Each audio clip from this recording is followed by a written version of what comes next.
तो भाई लोग कैसे हो। आज मैं आप लोग के लिए फिर एक सुपर कमांडो ध्रुव की स्टोरी लेके आया हूँ। एक दिन की मौत। चलिए कहानी स्टार्ट करते हैं। किसी पर ज़रूरत से ज़्यादा विश्वास करना ही धोखा खाने की पहली सीढ़ी है, लेकिन ध्रुव ने कभी इस बात पर यकीन नहीं किया था। और आज जब वह इस बात पर यकीन करने को मजबूर था, तब तक शायद बहुत देर हो चुकी थी। इस शैतानी षड्यंत्र की शुरुआत कुछ दिन पहले राजनगर सेंट्रल जेल की एक कोठरी से हुई थी।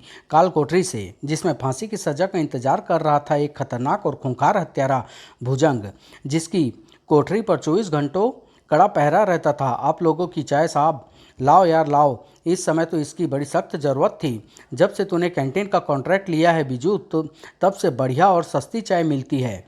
लेकिन चाय की एक चुस्की मारते ही दोनों स्टूल से ज़मीन पर आ गिरे। अब बढ़िया और सस्ती चाय का मजा सपने में लेना हवलदारो। काल कोठरी के ताले में एक चाबी घूमी। तुम्हारी सजा खत्म हुई भुजंग। अब हम तुम्हारी आज़ादी का फरमान लाए हैं। चलो, कौन हो तुम? बेकार के सवाल पूछकर समय मत खराब करो। चाय में मिली बेहोशी की दवा का असर सिर्फ 1 घंटे तक रहेगा। अब जल्दी से इस हवलदार की वर्दी पहनो और चलो। और अगली सुबह तुम सब निकम्मे हो, गधे हो, मूर्ख कहीं के। एक अदना सा कैंटीन वाला तुमको बेहोशी की दवा मिली, चाय पिलाकर भुजंग को ले भागा और तुम सब सोते रहे। भागो, जाओ और उसको जाकर ढूंढो। अगर भुजंग 24 घंटे के अंदर यहाँ नहीं आया तो मैं तुम सबको सबकी लाइन हाजिर कर दूंगा। लेकिन अब तो 24 क्या, 2400 घंटे हो चुके, यानी 3 महीने से ऊपर। लेकिन अब तक न तो भुजंग का कुछ पता चला और न ही कैंटीन वालों का। पर भुजंग को जेल से निकाला किसने? भुजंग के सारे आदमी या तो मारे जा चुके हैं या फिर जेल में बंद है। यही सवाल तो मुझे भी परेशान कर रहा है कि आखिर वह आदमी कौन है। लेकिन इसी दौरान किसी अनजान स्थान पर एक अजीब प्रयोग किया जा रहा था। रेडी, अब काउंटडाउन शुरू होता है। 10, 9, 8, 7, 6, 5, 4, 3, 2, 1, 0। पूरे हाल में एक कंपन गूंजने लगा। कई रंगों की रोशनियां जलने बुझने लगी। शीशे के कैप्सूल में भरा नाइट्रोजन का द्रव्य उबलने लगा और फिर एक झटके से सब शांत हो गया। पूरे हॉल में गहरा सन्नाटा छा गया। लेकिन सिर्फ पल भर के लिए, क्योंकि अगले ही पल पूरा वातावरण एक कान फाड़ देने वाले धमाके से गूंज उठा। साथ ही साथ पूरे हॉल में तालियों की तड़तड़ाहट फैल गई। कमाल है, इतना शक्तिशाली! एक वार में बुलेट प्रूफ शीशा तोड़ दिया। शाबाश कार्लो, यह भुजंग मेरे काम का है। तुमने मेरी सालों की इच्छा पूरी कर दी। अब यह आपका गुलाम है मास्टर। लेकिन मास्टर, आपने इस काम के लिए भुजंग को ही क्यों चुना? यह काम तो कोई भी तुम नहीं समझोगे कार्लो। भुजंग फांसी की सज़ा पाया एक मुजरिम है। अगर कुछ गड़बड़ हो भी गई तो फांसी की सज़ा पाए मुजरिम के बयान पर कोई यकीन नहीं करेगा। और अगर उसकी लाश पुलिस को कभी मिली तो कोई ज़्यादा छानबीन भी नहीं करेगा। अब मेरे प्रतिशोध की शुरुआत होती है। तुम जाओ और जाकर सुंग को मेरे पास भेजो और तुम भुजंग के साथ भारत जाने की तैयारी करो। राजनगर में हमेशा की तरह ही जिंदगी हलचल से भरी हुई थी, खासतौर से शहर के सबसे बदनाम इलाके मानवाड़ा में। लेकिन जल्दी ही वह यह हलचल तूफान में बदलने वाली थी। यह तो भुजंग है। यह यहाँ क्यों आया है? इसकी हिम्मत तो देखो, खुलेआम घूम रहा है। भुजंग, जिसकी तलाश में पुलिस देश का कोना कोना छान रही है। इसकी खबर देने पर तो कुछ इनाम सिनाम जरूर जरूर मिलेगा। हेलो, हाँ इंस्पेक्टर साहब, मैं आपका पुराना मुखबिर शंभू हूँ। हाँ, भुजंग यहाँ मनवाड़ा में घूम रहा है। आप जल्दी यहाँ पुलिस का कुत्ता मेरे आने जाने की खबर पुलिस को देता है। खैर, पुलिस का तो मुझे खुद भी इंतज़ार है। अब ध्यान से देखिए मास्टर, टेस्टिंग शुरू होने वाली है। पुलिस फोर्स ने मनवाड़ा पहुंचने में ज़्यादा वक्त नहीं लगाया। भुजंग, तुम चारों तरफ से घिर चुके हो। अब तुम्हारी भलाई इसी में है कि अपने आप को चुपचाप हमारे हवाले कर दो। चुपचाप अभी आत्मसमर्पण करता हूँ। और अरे बाप रे, इतनी ताकत! यकीन करना मुश्किल है। कूदो, जीप से कूद जाओ और पोजीशन ले लो। ओह, अब मुझे न चाहते हुए भी इस पर गोली चलाने का आदेश देना पड़ेगा। फायर! गोलियां की बौछार भुजंग भुजंग की तरफ लपकी और भुजंग के शरीर से टकरा कर बेकार हो गई। एक्सपेरिमेंट कामयाब रहा मास्टर। हमारा भुजंग अजय है। अब यह नाटक खत्म करो कार्लो, हमारे पास ज़्यादा समय नहीं है। भुजंग, अब वहाँ से भाग जाओ। आदेश भुजंग तक पहुँचा और भुजंग ने नाक की सीध में भागना शुरू कर दिया। और देखते ही देखते आंखों से ओझल हो गया। कोई भी आदमी उसका पीछा कर पाने की हालत में नहीं था। जब ध्रुव इस घटना की खबर पाकर घटनास्थल पर पहुंचा, तब तक स्थिति सुधर चुकी थी। हम गोलियां बेअसर होने का कारण तो बुलेट प्रूफ जैकेट हो सकता है, लेकिन उसकी अमानवीय ताकत को कैसे समझा जाए? और फिर वह भाग गया और हम में से कोई उस लायक नहीं था कि उसको पकड़ सके। फिर क्या हुआ? यह जानते हुए भी कि पूरे देश की पुलिस उसको ढूंढ रही है, वह इतना खुलेआम कैसे घूम रहा था? कहीं ऐसा तो नहीं कि यह भुजंग हो ही नहीं, बल्कि भुजंग के वेश में कोई और आदमी हो सकता है, लेकिन उसका हमारे पास कोई सबूत नहीं है। लेकिन हमको इतना तो पता चल गया है कि भुजंग इसी शहर में मौजूद है। हमने पूरे शहर की नाकाबंदी कर दी है। अब वह हमसे ज़्यादा समय तक नहीं बच सकता। अपनी रात की गश्त पर निकलते समय भी ध्रुव का दिमाग इसी नई गुत्थी में उलझा हुआ था। Good night Dhruv. Good night Renu. अब सुबह तुम्हारी ड्यूटी खत्म होने के वक्त ही मुलाकात होगी। अब भुजंग का पता लगाया जाए ताकि उससे कम से कम सुपरमैन बनने का तरीका तो पता चले मुझे भी। अरे रात के 2 बजे बैंक के अंदर लाइट जल रही है, यानी कुछ गड़बड़ है। कोई रात को बैंक से पैसा निकालने आया है। इस समय ध्रुव को कतई आभास नहीं था कि मौत के मुंह में जा रहा है, क्योंकि बैंक में घुसते ही उसकी नज़र जिस पर पड़ी थी वह था भुजंग। आ गया है। बैंक में डकैती तुमको ही यहाँ बुलाने का एक बहाना था और तुम खुद चल कर मेरे पास आ गए। अब मेरा मिशन पूरा होगा। कि मिशन? कैसा मिशन? अपना मिशन तो अब तुम खत्म ही समझो। बेहतर यही होगा कि तुम अपने आप को मेरे हवाले कर दो। ज़रूर कर दूंगा। अगर तू मेरे हाथों से बच गया तो मुझे अपने आप को तेरे हवाले करना ही पड़ेगा। लोहे की मनोवजनी सैफ ध्रुव की तरफ लपकी, लेकिन ध्रुव की फुर्ती ने उसकी जान बचा ली। बड़ा दम है यार तुम में।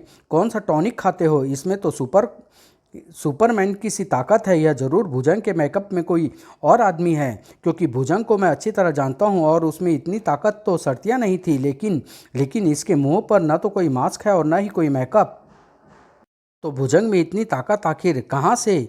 बात आश्चर्यजनक थी, लेकिन भुजंग का एक भरपूर वार ध्रुव के लिए बहुत था। बेहोश हो गया। अब मेरा मिशन पूरा होगा। हाँ। भुजंग के लोहे जैसे कड़े हत्यारे हाथ ध्रुव की गर्दन की ओर बढ़े, लेकिन तभी उसके कानों में एक आवाज़ गूंजी। नहीं भुजंग, इसको तो तड़पा तड़पा कर मारना है। अब यह थोड़ी देर के लिए हमारे रास्ते से दूर है। तुम्हारा यहाँ का काम खत्म हुआ। अब तुम्हारा मिशन का दूसरा चरण शुरू होता है। कमांडो हेडक्वार्टर में ड्यूटी पर बैठी रेणु बोर हो रही थी। ट्रांसमीटर पर बैठना भी कितना बोरिंग काम है। पता नहीं करीम को यह काम कैसे अच्छा लगता है। मुझे तो लगता है कि मैं कहीं बोरियत से मर। रेणु ने गर्दन मोड़ी और उसकी आंखें आश्चर्य से फैलती चली गई, क्योंकि उसके सामने भुजंग खड़ा था और उसका भयानक चेहरे पर एक क्रूर मुस्कान खेल रही थी। न जाने क्यों रेणु का पूरा बदन डर से सिहर उठा। उधर जब ध्रुव को होश आया तो आसपास काफ़ी भीड़ थी। कैसा लग रहा है ध्रुव? मैं ठीक हूँ, पर भुजंग कहाँ गया? भुजंग तो इस बैंक में डकैती डालने आया था। Are you sure? पता नहीं, लेकिन यह वही आदमी है जिससे पुलिस फोर्स की मुलाकात हो चुकी है, क्योंकि उसकी शक्ल भुजंग की ही थी और उसमें अमानवीय ताकत थी। खैर, हमको उस आदमी के काफ़ी फिंगरप्रिंट यहाँ पर मिले हैं। अब हमको जल्दी ही पता चल जाएगा कि वह भुजंग है या कोई और। एक फिंगरप्रिंट तो तुम अपने सामने देख सकते हो। ध्रुव की आंखें के सामने एक और आश्चर्य मौजूद था। लोहे की अलमारी पर बने उन उंगलियों के गड्ढों पर पड़े शंखनुमा निशान साफ नजर आ रहे थे। ध्रुव को अब तक खतरे का आभास हो चुका था, लेकिन यह खतरा उसको किस तरह से घेरेगा इसका पता ध्रुव को अभी नहीं था, जबकि खतरा कमांडो हेडक्वार्टर तक आ पहुंचा था। गुड मॉर्निंग रेणु, कोई मैसेज आया था क्या? और यह खिड़की का शीशा कैसे टूट गया? पर रेणु जवाब देने के बजाय कई पलों तक ध्रुव को तरफ एकटक देखती रही। उसकी आंखों खूंखार जंगली बिल्ली की तरह चमक रही थी। क्या बात? नो मैसेज कैप्टन ध्रुव। रेणु के इस अजीब व्यवहार से ध्रुव कुछ चिंतित हो गया, लेकिन इससे पहले कि वह कुछ बोलता पीटर ड्यूटी का चार्ज लेने आ पहुंचा। हेलो रेणु, तुम तो नाइट ड्यूटी पर जरूर सोई होगी। कौन सा सपना देखा? बकवास नहीं, चार्ज लो और अपना काम करो। अरे आज तो यह खाने को दौड़ रही है। रात भर भूखी रही है क्या? मैंने कहा बकवास नहीं। ध्रुव और पीटर दोनों ही आश्चर्यचकित रह गए, लेकिन इससे पहले कि ध्रुव कुछ कहता रेणु बाहर जा चुकी थी। बाप रे, मुझे नहीं पता था कि रेणु देवी इतनी कसकर मार सकती है। आई एम सॉरी पीटर, न जाने क्यों रेणु आज आपे में नहीं है। परेशान हो रहे हो सुपर कमांडो ध्रुव? अभी तो यह सिर्फ शुरुआत है। तुम्हारा तड़प तड़प कर मरना तो अभी बाकी है। लिस्ट में अगला नाम किसका है? सुंग कमांडो पीटर का, और इसके बाद कमांडो करीम का मास्टर। हमारी स्कीम में फैमिली टच नहीं आ रहा है। उसके लिए लिस्ट में एक नाम और जोड़ लेते हैं, ध्रुव की बहन श्वेता का। इससे बहुत बढ़िया फैमिली टच आएगा मास्टर। Very good idea. लेकिन इस दुनिया से विदा करने से पहले ध्रुव से यह जरूर पूछ लेना कि अपने हाथों मरना कैसा लगता है। ओह गॉड, पूरे 2 दांत हिल रहे हैं। कल तक तो थोड़ा सूझ तबला लो। किसी का फ़ोन आ रहा है, मैं देखता हूँ। Hello Dhruv here. हाँ सर, मैं क्या सचमुच? हाँ ध्रुव, वे फिंगरप्रिंट भुजंग के ही हैं। मेरे पास अभी अभी रिपोर्ट आई है। यानी भुजंग किसी तरीके से इतना शक्तिशाली हो गया है कि उस पर काबू पाने के लिए पूरी फौज की ज़रूरत है। इसलिए उसको जल्दी से जल्द पकड़ना और भी ज़रूरी हो गया है सर, वरना भगवान जाने वह और कितनी जाने लेगा। ठीक है ध्रुव, हम अपनी तरफ से कोशिश करते हैं। तुमको अगर कुछ पता चले तो हमको तुरंत खबर करना। Okay sir. भुजंग का तो पता जल्दी ही मिल जाएगा, क्योंकि मुझे पूरे यकीन है कि वह जल्दी ही मुझ पर दोबारा हमला करेगा। इसलिए मैं खुद ही उसका काम आसान कर देता हूँ। वह भुजंग को ढूंढने निकल रहा है मास्टर। रास्ता फिर थोड़ी देर के लिए साफ है। तो अब शुरू होता है हमारी स्कीम का अगला हिस्सा। भारत में बैठे कार्लो को संदेश भेज दो। स्टार्ट। पीटर अब तक अपनी अपनी दाढ़ सेक रहा था। आह, इतनी फुर्सत नहीं कि डॉक्टर से आई एम सॉरी पीटर। रे रे रे रेणु, अरे तुम्हारे सॉरी कहने से दर्द कम हो जाएगा क्या? आऊ, मैंने माफ़ी तो मांग ली ना। अब वापस क्यों आई हो? मेरे मुंह में बाकी बचे हुए 30 दांत भी तोड़ने हैं क्या? अच्छा चलो, माफ़ किया, लेकिन तो तुम्हारा मूड एकाएक इतना ख़राब कैसे हो गया? दरअसल रात को मुझे एक बहुत खतरनाक स्थिति का सामना करना पड़ा और अब मेरी ज़िंदगी खतरे में है। ओह माय गॉड, तुमने यह बात ध्रुव को बताई? नहीं ध्रुव, इस मामले में मेरी कोई मदद नहीं कर सकता। अगर कोई मेरी जान बचा सकता है तो सिर्फ तुम और करीम। लेकिन पहले पूरी बात तो समझाओ। उसका समय नहीं है पीटर। अगर 1 घंटे के अंदर अंदर कुछ न किया गया तो तुम मुझे जिंदा नहीं पाओगे। ठीक है रेणु, अगर तुम यही समझती हो तो ऐसा ही सही। चलो हम सीधे करीम के पास चलते हैं और वहाँ से हम तुम्हारी मुसीबत दूर करने फिर चलेंगे। Very good, very very good. इन दोनों का इंतजाम तो हो गया। अब हमारी लिस्ट पर सिर्फ एक नाम बचा है, श्वेता का। ओफो, मम्मी पापा को भी इस समय मौसी से मिलने जाना था, और वह भी 2 दिनों के लिए। अब मैं बैग लगाऊं, कपड़े ढूंढूं या नाश्ता करूं? क्या कूड़ा ज़िंदगी है। सबसे अच्छा तो यही होगा कि स्कूल गोल कर दिया। क्या चाहते हो? कौन हो तुम? हम हमको लोग प्यार से भुजंग कहते हैं बिटिया। हम तुमको घुमाने ले जाने आए हैं। अच्छा, लेकिन हमें घुमाने वाले को पहले खुद जहन्नुम की सैर करनी पड़ती है। 1 फुट की छोकरी और 2 गज की जुबान, चल मेरे साथ। भुजंग ने श्वेता की बाह पकड़ी और अगले ही पल श्वेता हवा में उछल गई। दुश्मनी भैया करता है और भुगतना मुझे पड़ता है। भुजंग का हवा में उड़ता बदन टेबल पर गिरा और उसके टुकड़े टुकड़े हो गए।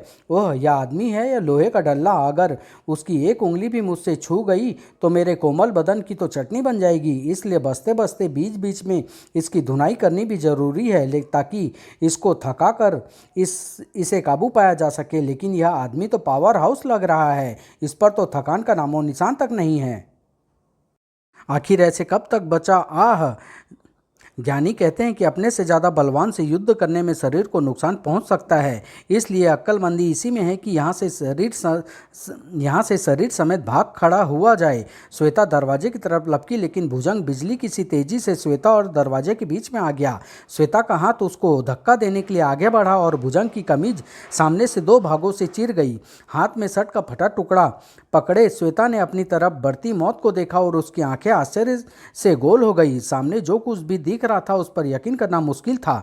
और आधे घंटे बाद जब भुजंग बाहर निकला तो श्वेता को बेहोश शरीर उसके कंधे पर झूल रहा था।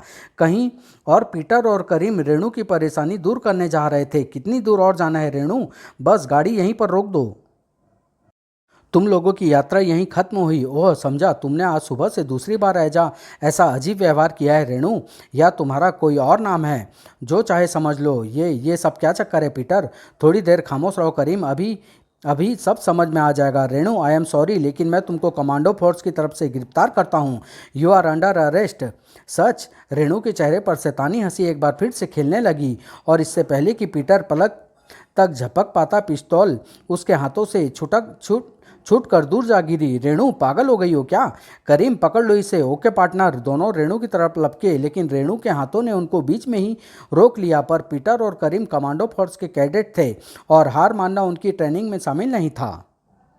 चाहे हार निश्चित हो। रेणु, रुक जाओ, वरना मुझे तुम पर गोली चलाने को मजबूर होना पड़ेगा। लेकिन रेणु नहीं रुकी और करीम की मजबूर उंगलियां ट्रिगर पर दब गई, और रेणु फिर भी नहीं रुकी। करीम और पीटर तुरंत समझ गए कि उनकी हर कोशिश अब बेकार है, क्योंकि इस लड़ाई में सिर्फ एक ही विजयी हो सकता है, और वह है रेणु। उधर जब ध्रुव कमांडो फोर्स के हेडक्वार्टर पहुंचा, कमाल है, यहाँ तो कोई भी नहीं है। पीटर कहाँ चला गया? लगता है कोई बहुत ज़रूरी काम आ पड़ा। शायद श्वेता को कुछ बता कर गया हो। शीघ्र ही। लेकिन श्वेता तो स्कूल नहीं, घर का दरवाज़ा खुला है। यानी श्वेता ने आज फिर स्कूल गोल कर दिया। लेकिन अंदर घुसते ही ध्रुव का दिमाग चकरा गया। यह क्या? श्वेता कहाँ गई? श्वेता, श्वेता! कमरे में चारों तरफ बिखरा और टूटा सामान इस बात की गवाही दे रहा था कि अभी अभी कोई तूफान इस जगह से गुजरा है। तभी ध्रुव की चारों तरफ दौड़ती नजरें जमीन पर आ टिकी और उसके दिमाग में छिपा डरावना शक यकीन में बदल गया। भुजंग! श्वेता की जान खतरे में थी और रात भर की थकान भूलकर ध्रुव एक बार फिर निकल पड़ा। वह भुजंग को ढूंढने जा रहा है। अगर यह ध्रुव हमारे कब्जे में आ गया तो मेरा बदला भी पूरा हो जाएगा और यह पूरा शहर भी मेरे कब्जे में आ जाएगा। अब हमारी स्कीम के आखिरी हिस्से को पूरा करने का वक्त आ गया है और साथ ही इस छोकरे का भी आखिरी वक्त आ गया है। ध्रुव को अपने सिर पर मंडराते खतरे का एहसास तब हुआ जब जिंदगी और मौत के बीच सिर्फ एक पल बाकी था और ध्रुव ने वह निर्णायक पल नहीं गंवाया। बचने और तेजी से ऊपर पहुंचने का एक ही रास्ता था और उस रास्ते को सिर्फ एक ही आदमी पार कर सकता था, सुपर कमांडो ध्रुव। भुजंग एक भरपूर टक्कर खाकर दूर जा गिरा, लेकिन इस पर इतनी जबरदस्त टक्कर का भी कुछ खास असर नहीं हुआ। इसकी जुबान खुलवाने के लिए तो काफ़ी मेहनत करनी पड़ेगी। श्वेता कहाँ है भुजंग? तुम्हारी प्यारी बहन, जल्दी ही जान जाओगे बच्चे, क्योंकि मैं तुमको उसी के पास भेजने जा रहा हूं। मेरे सब्र का इम्तिहान मत लो भुजंग। मैंने आज तक किसी को जान से नहीं मारा है, लेकिन अगर तुमने श्वेता का जरा सा भी नुकसान पहुंचाया है तो आज देवता भी तुमको नहीं बचा सकते। देवताओं के पास तो मैं तुमको पहुंचाने वाला हूं ध्रुव, क्योंकि यही मेरा मिशन है, मेरी जिंदगी का एकमात्र मकसद। लेकिन जिंदगी और मौत के इस संघर्ष को एक रहस्यमय आकृति बहुत ध्यान से देख रही थी, जिसका आभास दोनों में शायद किसी को नहीं था। अपनी सारी फुर्ती और इच्छा शक्ति के बावजूद ध्रुव को कभी न कभी भुजंग का वह वार लगता ही था जो उसके लिए घातक सिद्ध होता था। इसलिए लड़ाई ज़्यादा देर तक नहीं चली। भुजंग ने एक हल्के से झटके से ध्रुव को हवा में उठा लिया ताकि वह ध्रुव के शरीर को सैकड़े फुट नीचे कड़ी चट्टानों पर पटक सके। अब बात हद से आगे बढ़ रही थी। इसको ध्रुव की हत्या करने से रोकना ही होगा। अगले ही पल भुजंग ने आश्चर्यचकित ध्रुव को नीचे फेंकने की बजाय धीरे से जमीन पर उतार दिया। ध्रुव ने चकित होने के बावजूद यह सुनहरा मौका नहीं खोया, क्योंकि भुजंग एकदम किनारे पर खड़ा था और अब गिरने की बारी उसकी थी। यह क्या? भुजंग ने ऐसा क्यों किया? इसकी जरा सी गलती से ध्रुव बच गया। सिट, कोई बात नहीं। मैं वैसे भी इस छोकरे को इस तरीके से मारना नहीं चाहता था, क्योंकि इसको मारने वाला तो कोई और है और वे हैं इसके अपने लोग। हिलना नहीं कैप्टन। ध्रुव मुड़ा और उसको अपनी जिंदगी का सबसे करारा झटका लगा। पीटर, रेणु, करीम और श्वेता, तुम सबके हाथ में पिस्तौल क्यों है? यह सब क्या हो रहा है? हम तुमको तुम्हारे जुर्म की सजा देने आए हैं। जुर्म? मैंने कौन सा जुर्म किया है? तुमने भुजंग पर जानलेवा हमला किया है ध्रुव, और भुजंग हमारा दोस्त है। तुम सब लोग पागल हो गए हो क्या? श्वेता, तू भी? कमांडो अदालत तुम्हें तुम्हारे जुर्म की सजा तय कर चुकी है भैया, और वह सजा है सजाए मौत। एक साथ चार गोलियां ध्रुव के शरीर से टकराई। कुछ पलों के लिए ध्रुव का आश्चर्यचकित बदन खड़ा रहा और फिर लहराकर जमीन पर जा गिरा। ध्रुव को मौत की सजा मिल चुकी थी। ओह, पल भर के लिए तो मुझे लगा कि ध्रुव मरेगा ही नहीं, लेकिन ध्रुव ने मरकर मेरी वह घबराहट दूर कर दी। इसी बात का जश्न कहीं और भी मनाया जा रहा था। मर गया, मर गया, मेरे रास्ते का सबसे बड़ा कांटा दूर हो गया। अब मुझे कोई नहीं रोक सकता। शाबाश मेरे गुलामों, अब इसकी लाश को उठाकर हमारे हेडक्वार्टर में ले चलो। और फिर वाह, तुम लोगों ने मेरी सालों की मेहनत को सफल कर दिया। अब बॉस मुझको माला माल कर देगा। मैं सारी दुनिया खरीद लूंगा। अब मुझे मास्टर से संपर्क करके यह खुशखबरी सुनानी चाहिए। कार्लो ने मास्टर से संपर्क करने के लिए पैनल की तरफ हाथ बढ़ाया और उसकी गर्दन एक शिकंजे में कस गई। साथ ही एक सर्द आवाज़ उसके कानों से टकराई। रुक जाओ कार्लो, अभी यह खेल मेरे नियमों से खेला जाएगा, समझे? और यह सर्द आवाज़ कार्लो का खून जमा देने के लिए काफ़ी थी। कौन कौन हो तुम? जान पहचान होने में समय लगता है कार्लो, पहले मैं अपना काम कर लूं तो फिर तुम मास्टर से संपर्क कर सकते हो। और फिर कार्लो, रिपोर्टिंग मास्टर, ध्रुव की लाश यहाँ आ गई है। हम जानते हैं कार्लो, आज तुमने हमारा सपना पूरा कर दिया। हम 24 घंटे के अंदर अंदर तुम्हारे पास पहुँच जाएंगे। तब तक तुम इसकी लाश को सुरक्षित रखो, क्योंकि इसकी चिता को हम अपने हाथों से आग लगाएंगे। तब तक तुम हमारे नए गुलाम की टेस्टिंग शुरू कर दो। और हाँ, अब भुजंग हमारे लिए बेकार हो चुका है। अब तुम उसकी कई महीनों से सुरक्षित रखी लाश को पुलिस के हवाले कर दो। जो आज्ञा मास्टर, मैं टेस्टिंग शुरू कर देता हूँ। कार्लो ने कंट्रोल पैनल पर कुछ बटन दबाए और एकाएक पूरे कक्ष में एक मशीनी घरघराहट गूंजने लगी। और एक पैनल खुलने लगा। अंदर खड़ी आकृति ने धीरे धीरे अपनी आंखें खोली। उसमें जीवन का संचार हो रहा था। वाह कार्लो वाह, यह तो हूबहू वही है। यह आपके आदेश का इंतजार कर रहा है मास्टर। इसको इसका पहला काम सौंप दो। काम हमारे वहाँ तक पहुँचने तक खत्म हो जाना चाहिए। ओवर। चलो यह काम तो खत्म हो गया। तुम आखिर यह क्या चाह? तुम्हारी चुप्पी कार्लो। और वह भी सिर्फ तब तक के लिए जब तक तुम्हारा मास्टर यहाँ ना पहुँच जाए। इसके बाद अगर तुम बोल सको तो जिंदा चाहो जितना चाहो उतना बोल लेना। और उसी रात शहर के सबसे बड़े ज्वेलरी स्टोर के चौकीदार के पास एक जाना पहचाना मेहमान आया। अरे ध्रुव साहब, आप यहाँ? मुझे खबर मिली है कि यहाँ डकैती हो रही है। नहीं साहब, किसी ने मजाक किया होगा। हम तो लगातार पहरे पर ही हैं। मैं खुद देखना चाहता हूँ कि ठीक है या नहीं। दरवाज़ा खोलो। पहले मालिक को यहाँ बुला लें, फिर हम दरवाज़ा खोल। आह! फिर एक करारा वार ही उस चौकीदार को बेहोश करने के लिए काफ़ी था। लेकिन बेहोश होते होते भी उस चौकीदार ने अलार्म बटन दबा दिया और पास के पुलिस स्टेशन में, साहब झावेरी ज्वेलरी स्टोर में कुछ गड़बड़ हो रही है सर। गड़बड़? और वह भी ध्रुव की रात गश्त के वक्त? जरा चोरों की हिम्मत तो देखो। चलो मेरे साथ, मैं भी तो देखूं कि आखिर यह कौन हिम्मत वाला है। शीघ्र ही पुलिस आ रही है। ध्रुव, गहने लेकर जल्दी से वहाँ से निकलो। आदेश पाते ही वह आकृति बाहर की ओर लपकी और इसका पूरा शरीर हेडलाइट की रोशनी में नहा गया। सभी आश्चर्यचकित रह गए। अरे यह तो हमारे ध्रुव साहब है। सुपर कमांडो ध्रुव, कानून का रखवाला, आज डकैती डाल रहा है। तुम मामला समझ नहीं रहे हो इंस्पेक्टर। फिलहाल तुम मेरे रास्ते से हट जाओ। नहीं, हर कानून तोड़ने वाला मेरा दुश्मन है, फिर चाहे वह कोई भी हो। पकड़ लो इसे। लेकिन ध्रुव को पकड़ना किसी बुलडोजर को हाथ से रोकने के समान था। और इससे पहले कि कोई भी पुलिस वाला अपने हथियार तान भी पाता, ध्रुव पास ही खड़ी एक गाड़ी में बैठकर रात के अंधेरे में ओझल हो गया। ध्रुव और डकैती, यकीन करना भी मुश्किल है। यकीन काहे का साहब, आप तो जानते ही हैं कि यह सब सटा हवलदार। और ध्रुव जब वापस अपने अड्डे पर लौटा तो कोई उसकी अगवानी करने के लिए मौजूद था। आओ बहादुर आओ, तुमने आज हमारे दिल को ठंडक पहुंचा दी है। कोई भी तुमको और तुम्हारी कमांडो फोर्स को देखकर यह नहीं कह सकता कि तुम असली नहीं बल्कि रोबोट हो। आज ग्रैंड मास्टर रोबो का सपना पूरा हुआ। जिस छोकरे ने मेरे अपराध जगत के ओलंपिक को तबाह किया था, आज मैंने उसको तबाह और बदनाम कर दिया है। आज से ध्रुव ऐसे ऐसे काम करेगा कि दुनिया उस पर थूकेगी। इधर आओ कार्लो। जी ग्रैंड मास्टर, हमने फैसला किया है कि तुम्हारे इस महान आविष्कार के लिए तुमको एक इनाम दिया जाए। मौत का इनाम। मौत क्यों मास्टर? तुमने आज तक हमारे प्लान का एक सीक्रेट बनाए रखा, इसलिए अब यह हमारा कर्तव्य है कि यह प्रोजेक्ट हमेशा के लिए सीक्रेट रहे। और इसके लिए तुम्हारी जुबान को खामोश करना बहुत ज़रूरी है। मास्टर, नहीं, मैं किसी से कुछ नहीं कहूँगा। अब तक तुम वैसे भी किसी से कुछ नहीं कह पाओगे। लेकिन कार्लो तक पहुँच पाने से पहले ही यह क्या, मेरा गुलाम मुझ पर ही हमला करता है? सांप ग्रैंड मास्टर के हाथ से दूर जा गिरा। कार्लो धोखेबाज, तूने जानबूझकर ध्रुव के रोबोट के कंट्रोल अपने पास ही रखे। गद्दार, धोखेबाज कार्लो नहीं, तुम हो ग्रैंड मास्टर रोबो जो अपने आदमियों को वफादारी के बदले मौत का इनाम देता है। बहुत बोलते हो। यानी मैं तुम्हारा गुलाम रोबोट नहीं हूँ। रोबो, तुम्हारा गुलाम तो उधर कब्र में लेटा हुआ है। मैं सुपर कमांडो ध्रुव हूँ और यह मेरी असली कमांडो फोर्स है जिसका काम तुमको अब इंटरपोल के हवाले करना है। रोबो पल भर में पूरी स्थिति समझ गया। तो आज तुमको मुझको दूसरी बार मात दे दी कमांडो। लेकिन मुझे पकड़ना तुम जैसे छोटे छोटे बच्चों का खेल नहीं है।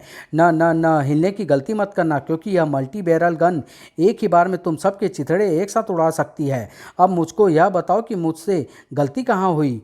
तुम सब भुजंग से बच कैसे गए? यह जानना मेरे लिए बहुत ज़रूरी है ताकि मैं भविष्य में वही गलती दोबारा ना करूं। यह सब जानने के बाद मैं तुम सब की चिता को अपने हाथों से गर्म गर्म आग लगाऊंगा। फिर मुझे इसकी चिता की चिंता छोड़कर अपनी कब्र की फिक्र करो मास्टर जी।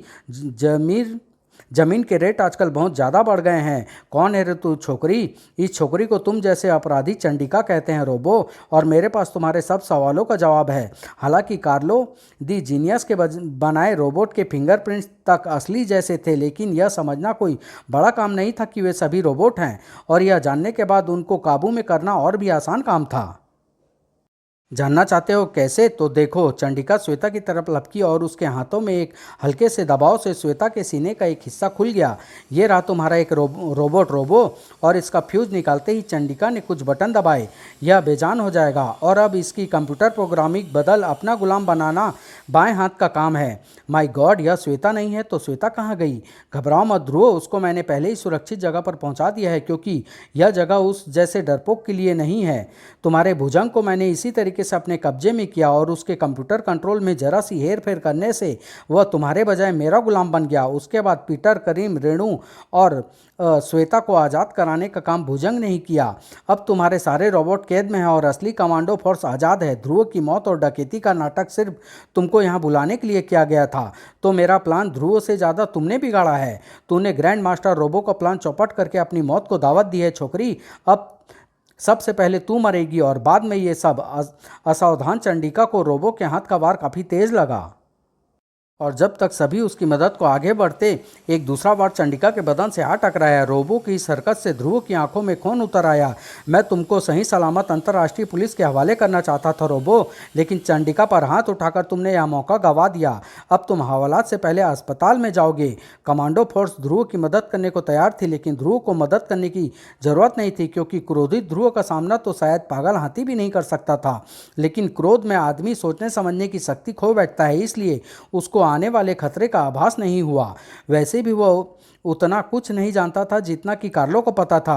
ध्रुव, ग्रैंड मास्टर का बदन गर्म हो रहा है, उससे दूर हटो, हट जाओ। लेकिन ये चेतावनी कुछ क्रुद्ध ध्रुव के कानों तक नहीं पहुंच रही थी और इससे पहले कि बहुत देर हो जाती, कार्लो आगे लपका एक तरफ धकी और उसने ध्रुव को पकड़कर एक तरफ धकेल दिया। ग्रैंड मास्टर का बदन अब ट्यूबलाइट की तरह चमक रहा था और अगले ही पल एक कर्णभेदी धमाके के साथ ग्रैंड मास्टर के चिथड़े चिथड़े उड़ गए और साथ ही साथ सारे रोबोट के बदन में भी धमाके होने लगे। कुछ ही पलों में सब शांत हो गया। यह क्या, ग्रैंड मास्टर रोबो खुद एक रोबोट था? कार्लो, तुम ठीक तो हो ना? ग्रैंड मास्टर तो कहीं दूर बैठा है ध्रुव। आह, यहाँ पर तो उसने अपना रोबोट भेजा था। यह बात मुझे तब समझ आई जब मैंने उसके बदन को चमकते देखा, और चूंकि इन सभी रोबोट के कंट्रोल इसी रोबोट ग्रैंड मास्टर के बदन में लगे हुए थे, इसलिए वे भी साथ ही खत्म हो गए। मुझे मेरे किए की सजा मिल गई। मुझे खुशी सिर्फ इस बात की है कि मैं तुमको जिंदा बचा सका। यह दृश्य कहीं दूर पर कोई बड़ी दिलचस्पी से देख रहा था। इस बार तो तुमको कार्लो ने बचा लिया छोकरे, लेकिन अगली बार मैं तुमको जल्दी ऐसी जगह ले जाकर मारूंगा जहां पर कोई पानी पिलाने वाला भी ना हो। और इधर कार्लो, ओह, यह तो मर गया। हम कुछ कर भी तो नहीं सकते थे ध्रुव। अगर आज तुम यहाँ न होती चंडिका, तो हम सभी मौत की नींद सो चुके होते। मुझे तो यह सारा खेल तब समझ में आया जब इन चारों ने मुझ पर नकली गोलियां चलाई। मैं उसी क्षण समझ गया कि अब मुझको भी मरने की एक्टिंग करनी पड़ेगी। इसके अलावा और कोई चारा था भी नहीं ध्रुव, वरना हम यह कभी नहीं जान पाते कि यह सारा षड्यंत्र रचाने वाला कौन शख्स है। लेकिन तुम इस झगड़े में कैसे फंस गई? बस वैसे ही जैसे तुम फंस गए। अब मैं तुम लोगों को यह कैसे बता सकती हूँ कि जब भुजंग की कमीज फटने पर मैंने उसकी छाती पर धातु का एक टुकड़ा लगा देखा, तो मुझे तुरंत समझ में आ गया कि यह कोई आदमी नहीं बल्कि रोबोट है। इसके बाद मेरी इलेक्ट्रॉनिक्स की जानकारी काम आई। फ्यूज निकालते ही भुजंग का मशीनी बदन बेजान हो गया। फिर मैंने उसकी कंप्यूटर प्रोग्रामिंग को बदलकर उसको अपना गुलाम बना लिया। वही मुझको अपने इस अड्डे तक लाया। अड्डे के बाहर से ही मैंने भुजंग को आदेश देकर रेणु, पीटर और करीम को मुक्त करा लिया। कार्लो को इसको भनक तक नहीं लगी। फिर मैंने श्वेता के यानी अपने रोबोट की प्रोग्रामिंग को इस तरह बदल दिया कि कमांडो फोर्स उसको असली समझे। उसके बाद भैया को नकली गोलियों से मारने और रास्ते में उन सबको सब कुछ समझा देना मामूली काम थे। कुछ सोच में पड़ गई चंडिका। कुछ नहीं, लेकिन तुम लोग जल्दी बाहर जाओ। श्वेता बाहर डरी बैठी होगी। उस बेचारी को तो यह समझ नहीं आ रहा है कि यह सब क्या हो रहा है। लेकिन तुम कहाँ चल दी चंडिका, सुनो तो। लेकिन चंडिका चली गई। हम यह शायद कभी नहीं जान पाएंगे कि आखिर यह चंडिका है कौन। और फिर बाहर, भैया भैया तुम लोग कहाँ चले गए थे? मुझे एक गंदा आदमी यहाँ उठा कर ले आया था। बस बस चुप हो जा, चुप हो जा। अरे अब क्यों रोती है? अब तो सब ठीक हो गया ना। हमने तुझे ढूंढ तो लिया। मैं कल स्कूल नहीं जा पाई, आज भी नहीं जा पाऊंगी। टीचर मारेगी। अरे नहीं मारेगी, मैं एप्लीकेशन लिख दूंगा कि मेरी बहन जंगल में गुम हो गई थी, ढूंढने में 2 दिन लग गए। सच लिख दोगे ना? लेकिन वह लड़की कौन थी भैया जिसने मुझे बचाया? यह जानने के लिए मैं कुछ भी कर सकता हूँ श्वेता, लेकिन मुझे शक है कि अगर मैं उससे पूछूंगा भी तो वह मुझे यह रहस्य नहीं बताएगी कि आखिर वह कौन है। सच, आखिर वह कौन है? समाप्त।